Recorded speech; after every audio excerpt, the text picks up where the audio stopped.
Hello everyone and welcome back to Psyched. Usually on this channel we discuss conventional neuroscientific theories, methods, and hypotheses. But today we're going to dive down a rabbit hole and we're going to speculate about quantum consciousness. For this I invited my good friend Justin Riddle. He is an assistant professor at the Florida State University, but besides his usual work he is also very much into this topic of quantum consciousness. Therefore, I interviewed him and asked him some questions about it. You should also check out his YouTube channel, which I'll link down below. Anyway, enjoy the interview and don't forget to subscribe to the channel. Have fun! Hello everyone, I'm here with Justin and we are going to talk about quantum consciousness. But first of all, Justin, tell us a little bit about who you are and what you do in your daily life. All right. Well, I'm happy to be here on Psyched with Miles. I'm a assistant professor at Florida State University, and I'm a cognitive neuroscientist doing a lot of brain stimulation, brain imaging of various kinds, interested in cognitive control and understanding the neural basis of psychiatric illness. But in my evenings and weekends, I do a lot of work thinking about, speculating about the role of quantum mechanics in consciousness, thinking about the nature of reality and our place in the universe. I find a lot of personal meaning, by exploring those ideas. And I also have a YouTube channel which is devoted to consciousness, different theories about consciousness. It's a pleasure to talk to a colleague in the neuroscience world and maybe go a little bit beyond our typical neuroscience. Right. Well, I myself have not a lot of, I don't know anything about quantum consciousness, to be honest, so that's, it's going to be a fun exercise. What I do know is that it is not really seen as a scientific topic, but we can discuss that in a minute. But let's first of all, can you give a short description of what it is and where the idea comes from, how long is it around, and what is it? Yeah, so I think in brief, quantum consciousness is saying that there is likely some implications from quantum mechanics onto the nature of the human experience, the human mind. Where I'm really coming from in my channel is we're talking about quantum computers, and really there's this coming revolution in information technology to move from the digital computer information age that we are currently in into this new domain of quantum computation. So while, it seems challenging to imagine how consciousness or how the brain might use principles from quantum mechanics, in the technology space, there's this really, giant revolution kind of that we're on the precipice of. And so, I'm really fascinated by what this technological revolution means for us understanding the human mind. And then simultaneously, there is a movement in what's called quantum biology, which is essentially recognizing that quantum mechanics, while it's really at this subatomic, microscopic scale, there are certain biological systems that seem to be necessarily using some aspects of quantum mechanics. So it's a little bit easier to think about two molecules interacting, and maybe their electron resonance clouds have some quantum mechanical properties that aren't explainable by kind of traditional classical mechanisms. And then going up to proteins, it's a bit easier to imagine this playing a more fundamental role.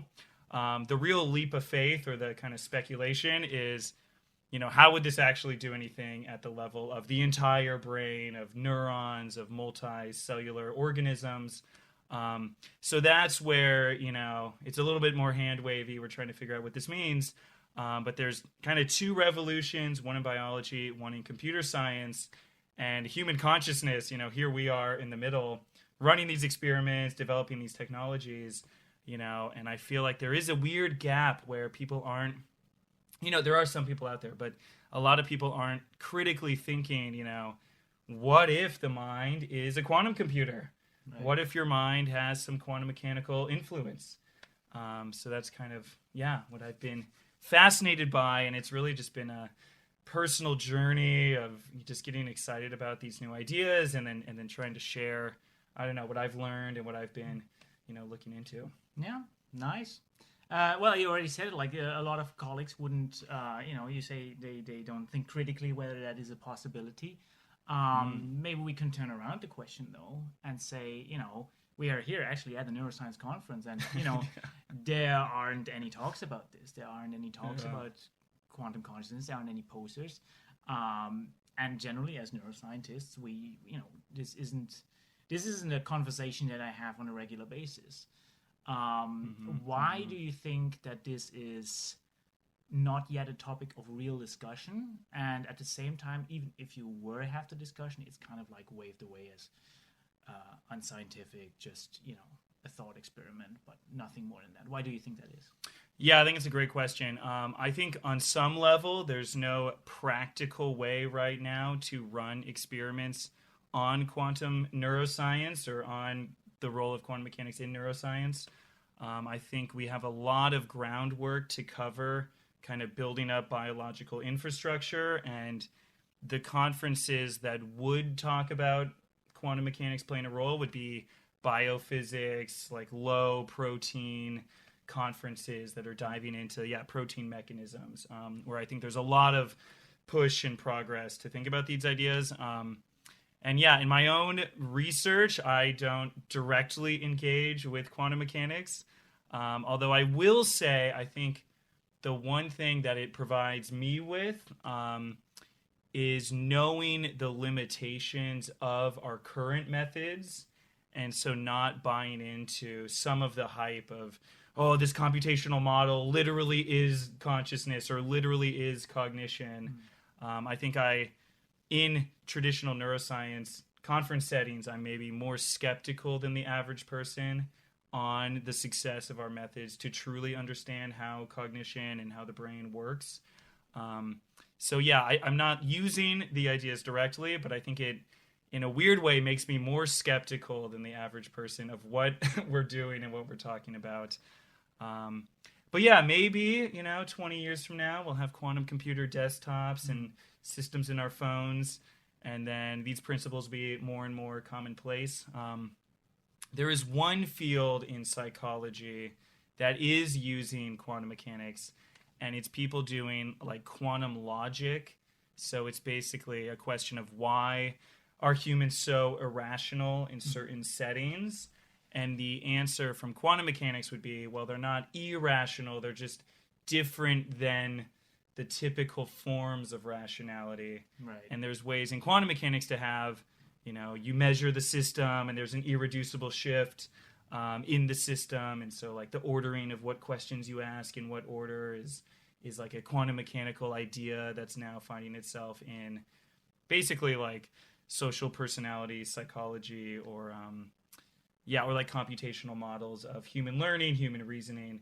So there is some work in that domain, which I've thought about how that might apply to my own research. But, as you know, we do a lot of brain stimulation, and it's kind of a different beast. Right. But, Yeah, so, you said, you mentioned two things. You said, first of all, it's logic, so that sounds very theoretical. Mm-hmm, and you said it's currently, at least within neuroscience, untestable. Might I provoke you by saying that sounds like it's unscientific or even pseudoscientific? How would you respond? Well, there's been a lot of drama around the word pseudoscience. Yes. With many cognitive neuroscientists labeling integrated information theory as pseudoscience. Right. I think that's a little regressive in its framing. I think the beauty of science and why I was drawn to go into academia as opposed to going into tech, for example, is that we should be encouraged to think weird thoughts, to think out of the box, and we're not creating a product. We're not trying to sell anything on a market. So it's kind of like a nice space where we should be open to trying out new ideas and running with different things and hopefully pushing the forefront of human thought and not necessarily worrying about, is this marketable? Can I translate this into something practical? Science is almost by design impractical, Right. you know? So I think there's a lot of examples historically of people disparaging new ideas. And yeah, I understand, the counter arguments, and I'm aware of them. And I think, yeah, it's interesting to explore these ideas, and there's no harm in thinking outside the box and trying to find meaning and purpose in this chaotic, strange world that we live in. Right. Yeah. No, absolutely. And Yeah. it's at least it's fun to think about. At the very least. You gave us a great introduction about it. And I think, as I said, I don't know too much about it, but what I get from it is that it really happens in this atomic, subatomic level. Or at least at a level that is lower than what we typically are used to in neuroscience. If we go into neuroscience, there's molecular neuroscience, which is probably the smallest, scale that we could look at. But then, there's a lot more cellular stuff. And then if you're talking about human neuroscience, it's usually, entire brain regions. But it is happening, if it is happening, the quantum consciousness at this super small scale. Can you elaborate a little bit on how that would work and how I should picture that? Yeah, great question. First, to comment just on these kind of levels of analysis, right? So in a funny way, we study macro scale human brain activity at the order of entire brain regions, full, centimeters of activity. And so a lot of cellular neurobiologists might consider our field of study pseudoscience in the way that we're studying epiphenomenal electrical waveforms that aren't real, and they're just emergent properties of mass activity of neurons. But there really are so many scales going on here. And so, from the whole brain perspective, diving into the neural scale, diving into the intracellular protein scale, I mean, these are huge orders of magnitude that the human brain has trouble thinking about, just how big and small these different scales are. So, yeah, it's a huge challenge to kind of connect up these levels. So that being said, how could quantum mechanics play a role in cellular function? The trick, the thing you'd have to achieve is some way to create what's called quantum coherence. So kind of the framing within quantum mechanics is that everything in the universe is acting like a measuring device, and it's kind of collapsing and destroying wave functions, destroying superpositions, anytime a measuring device gets close to a quantum system. So the challenge would be to create a protected, isolated environment that is able to withstand environmental pressures and not get hit with all these measuring devices. So one theory, for example, is the orchestrated objective reduction theory by Stuart Hameroff and Roger Penrose. So their pitch is that there's these amino acids in proteins that have these rings, these hexagon structures, these aromatic rings as they call them. And their pitch is that you have these electron clouds, which are quantum mechanical distributed electron systems. And proteins have found a way to build channels of these electrically coherent, quantum coherent amino acids within proteins. And then maybe we could link up these proteins together and then create sort of a lattice network where you're able to spread out the quantum coherence across many, many proteins and build a channel or these topological quantum systems that go across many, many, many proteins. So they propose microtubules, which are these the intracellular matrix of cells, which are these big tubes that run through entire cells. So they propose that if you could link up two proteins and sustain quantum coherence, then maybe you could link up 1 million proteins and then have essentially a quantum computer or a massive quantum coherent system that spreads the length of an entire cell. And then the challenge is linking up intracellular or intercellular between multiple neurons and then expand this network bigger and bigger. So, it's entirely, or it's mostly speculative. There's people looking into, is this possible? Could this be happening? But what it would look like if this is true, the pitch is that there's these protein networks that have built up a single large quantum computer that could maybe extend across many, many cells. And so your experience, this is like the primary pitch of quantum consciousness, your experience of being a single person in a body, in a brain, is what it is like to be a single giant quantum computer spread out across a network of neurons in the brain. So this kind of gets into the weeds of digital computers versus quantum computers, but in a quantum computer, the real computational power is your ability to build a single giant system, whereas in digital computers, you want a parallel grid of many, many CPUs, all these servers, stacked on top of each other, and parallel processing is the name of the game in digital computation. However, in quantum computation, you want the biggest quantum computer that you can muster, and then that thing starts computing meaningful information into the future. So the pitch is your experience of being a single person is the experience of being a giant quantum computer computing the future.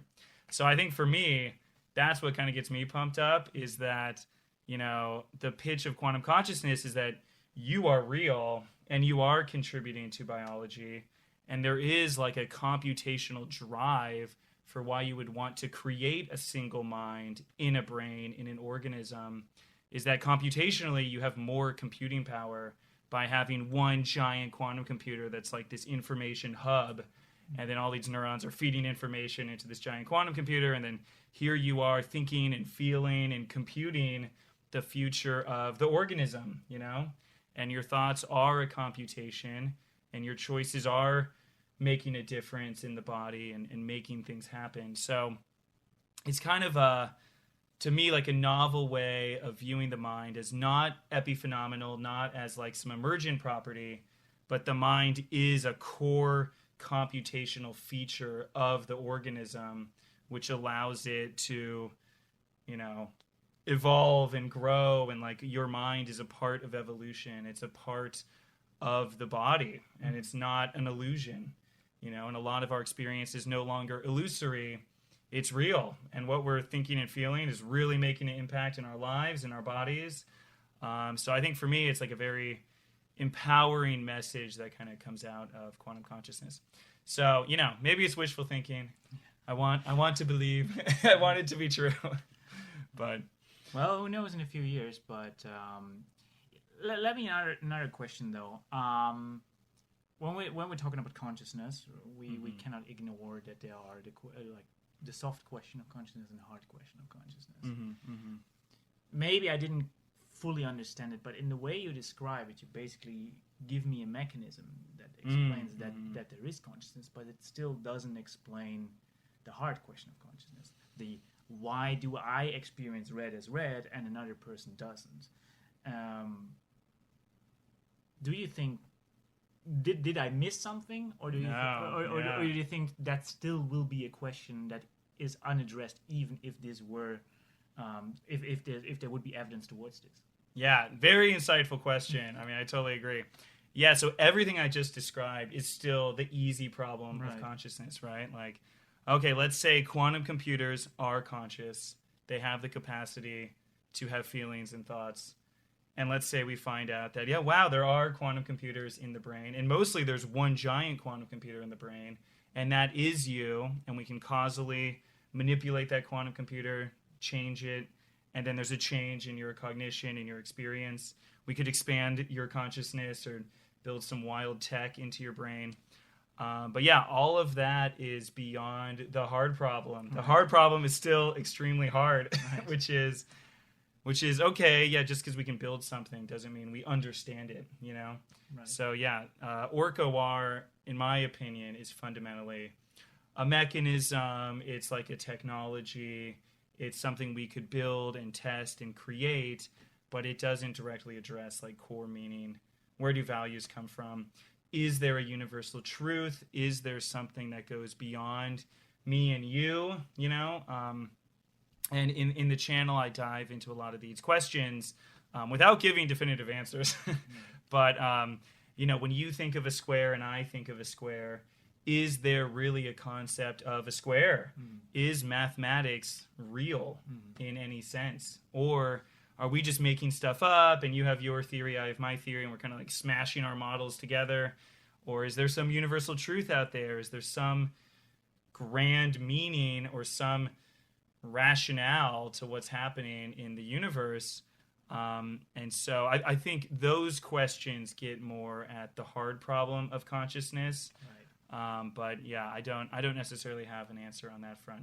There are some wild ideas thinking about geometry and these like hyperdimensional descriptions of reality. And in a weird way, like string theory and these other very abstract geometric theories are kind of like Platonist theories, you know?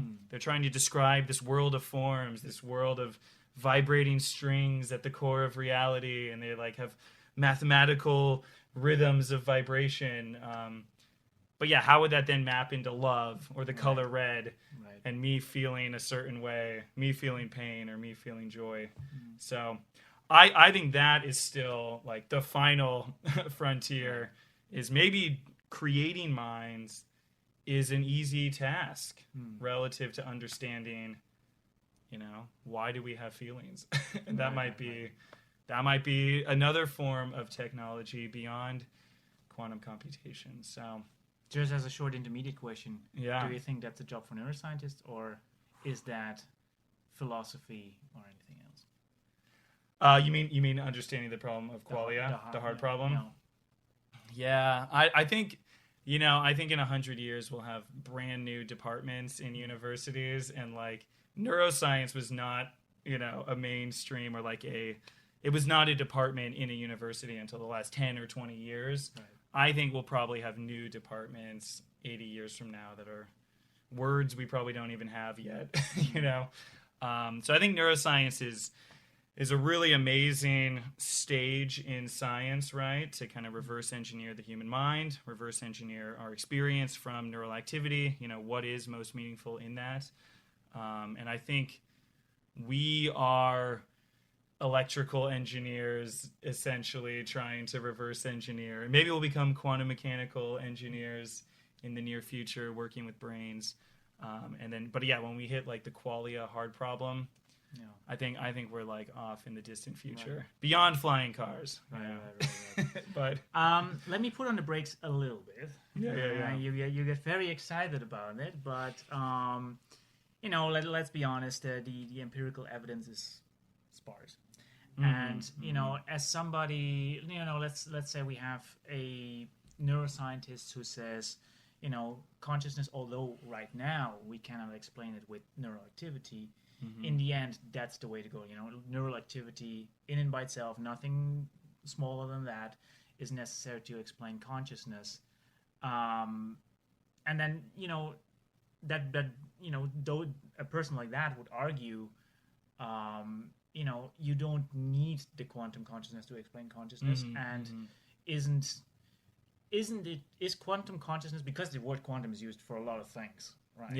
It's a buzzword. Yeah. Isn't it just used to fill a gap of knowledge with, you know, we cannot explain it by neural theories yet, but isn't just quantum consciousness just, you know, filling a gap with some other thing that we cannot prove? Yeah. No, it's a good question. I think the counter would be that AI is sufficient for consciousness, right? All these developments in machine learning that have recently been taking place. Is that a viable theory about how our minds are created? I think there's some practical challenges to understand, like, you know, we have to train these artificial intelligence systems on so much data for so long. Does the brain have even the computational complexity or power to generate some of these AI systems, you know? So I think that is kind of the main competing theory right now. Although I do think there is sort of a fusion where one idea from quantum mechanics is that this is like an underlying principle that underlies the physical digital domain, where digital computation is a special case within the domain of quantum computation.